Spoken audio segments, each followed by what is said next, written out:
So guys, this next story, it's coming from Plymouth ways. And these are the three men found guilty by a jury of killing a 59-year-old grandfather on the A38 in May this year. During a lengthy trial, the jury was told the incident on May the 12th involved two rival biker gangs, with David Crawford belonging to the Cornwall branch of the Red Chiefs Motorcycle Club and Benjamin Parry, Thomas Pawley and Chad Bradding belonging to the Plymouth branch of the Bandidos Motorcycle Club. The jury was told how the Bandidos had a grudge against the Red Chiefs affiliated with the more notorious Hells Angels Motorcycle Club. The jury was shown shocking dashcam and cabcam footage taken from the Ford Transit van which was driven by the 42-year-old Parry as he approached and then slammed into the rear of Mr. Crawford's black Kawasaki motorbike on the A38. The prosecutor, Paul Caven KC, warned the jury that they would have to watch the disturbing footage a number of times before the trial was over. People in the room visibly winced at the moment of collision, which saw Mr. Crawford first fall back onto the bonnet of the van before being hurled up into the air as the van continued forward. Mr. Crawford's body then disappeared from the dashcam view, but it transpired that he had become trapped under the vehicle and dragged down on the slip along the A38 and finally dislodged at the beginning of the Devonport A38 off-slip. Keith Cherrington, a forensic collision investigator for Devon and Cornwall Police's Forensic Collisions Investigation Team, told the jury that scuff marks on the road were consistent with the Kawasaki's rear wheel dragging along, while deep gouge marks were made by the motorbike being forced into the ground. He also told the jury that marks on the road indicated where Mr. Crawford's motorbike helmet had been worn away as it was scraped along the road. Debris from Mr. Crawford's helmet and clothing, as well as body matter, was also found along the road by investigators. He told the court how examination of the scene suggested Mr. Crawford had been trapped under the Ford van for approximately a kilometre. A Home Office pathologist statement read into court noted how his black motorbike helmet was eroded flat on the left side. In addition, she found abrasions and lacerations of varying severity to his head, neck, both arms, torso and both legs. Internally, his chest had suffered multiple rib fractures, 18 on his left side and 25 on his right. This was given context by her stating that there were 12 ribs on each side, meaning that some individual ribs suffered multiple fractures. She found that both lungs had suffered multiple punctures caused by the fractured ribs. Mr. Crawford also suffered lacerations across the right side of his heart. He also suffered tears to his liver and spleen, as well as 3 fractures to his pelvis. The pathologist said this injury could be accounted for if the wheel of the van had driven over his torso. So just want to say rest in peace, David Crawford, and my condolences go out to your family. Prosecutors told the jury that the 3 men had effectively conspired to track down a member of the Red Chiefs MC and cause them serious harm. But while Parry, who's a former Royal Engineer in the British Army, admitted his actions did cause the death of Mr. Crawford, he told the jury he did not set out to kill him. For their part, Pawley and Bradding insisted no such plan was ever created, and it was by pure chance that they happened to be alongside Mr. Crawford on the slip road when he was struck by the transit van. Bradding, who was the president of the Bandidos MC, gave evidence in the witness box where he turned on Parry, the secretary of the club, calling him a dickhead. Having initially told police that members of such clubs saw their fellow members as brothers, he told the jury that he now hated his fellow biker and flatmate Parry. Qualifying his observation, Bradding reiterated that Parry was not a violent man, but it was a case of he's fucked up again, once again. Bradding, who served as a parachute regiment and then went on to work in the private military sector, said he had joined the club because it was the closest thing you get from the military, adding that it was run by rules and that you live by laws and respect. He added that you don't cheat, lie or steal from your brothers. For his part, Pawley, who had served in the Royal Navy until he suffered a knee injury snowboarding and was honourably discharged, said the blame for Mr. Crawford's death was solely that of Parry's.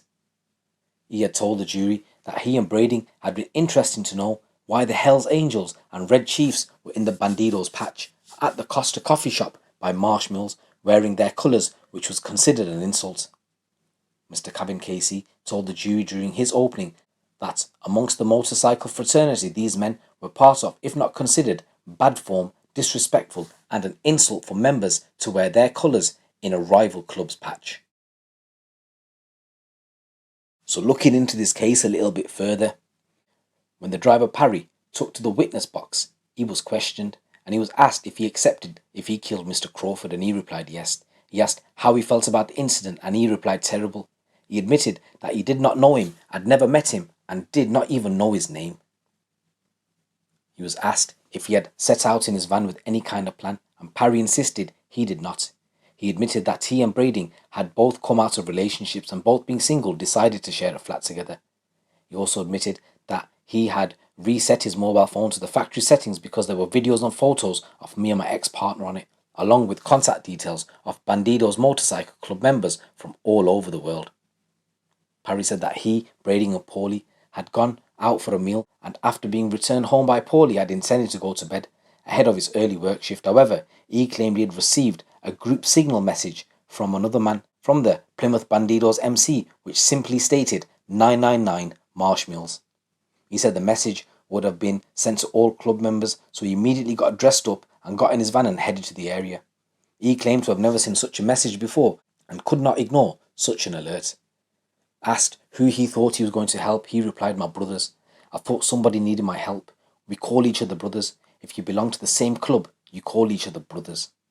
Mr. Brunson, the KC, queried if this was a bit sad that middle-aged men on motorbikes wearing badges have this feeling of brotherhood, to which Parry replied, "It's my lifestyle. I love it.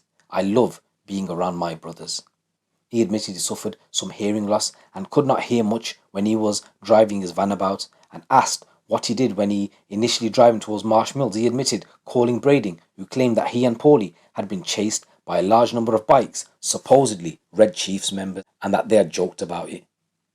Asked about the lone biker, adding that he believed the rider was affiliated to the Red Chiefs motorcycle club, considered to be the Bandidos' rivals. He said he recognised the bike and that it had been ridden around the Bandidos clubhouse in an antisocial manner. He said he followed the bike to check him out.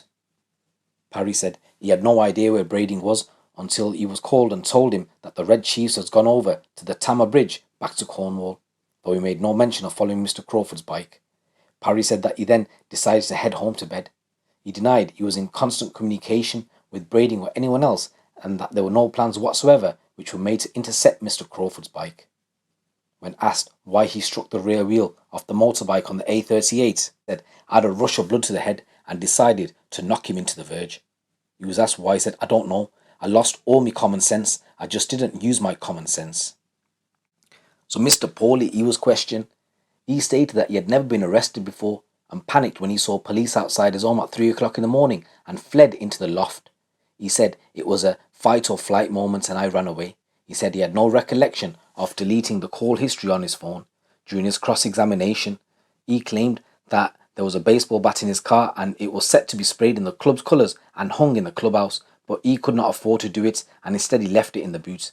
He said he did not send back the baton, which he said was advertised as a hiking stick, as it would cost 3 times as much as the cost of it to send it back to China.